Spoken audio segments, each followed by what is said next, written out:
But at one point, when we were in YC, so when Rippling was in Y Combinator, shortly before demo day, David heard that, through the grapevine that I had started this company that was, going to compete with Zenefits, and sort of got an inkling of kind of what we were up to. And right away, there was one of the investors in our Series C round at Rippling was Insight Partners in New York. And Insight delivered a lawsuit to my lawyers. So they didn't file it, but one of the things that lawyers sometimes do is, as part of a negotiation, is they will say, look, we have written this lawsuit and we're going to, drop it on your doorstep, and we're going to file it, next week unless you settle with us.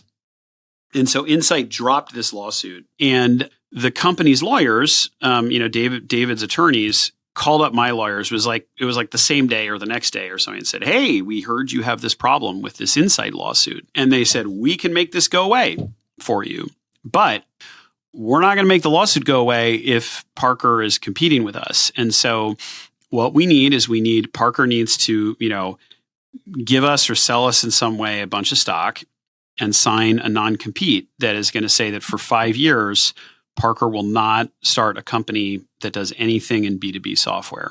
Because it's now enforceable, the non-compete in California, because you've sold a part of this stock. Because as long as you exchange some stock as part of it, you can make it enforceable. I said, no way. It would have, this was like literally, it was right around demo day for YC with Rippling. And so I would have had to sort of give up doing Rippling if I signed it. And sort of, it was sort of mortgaging my future. So I said no.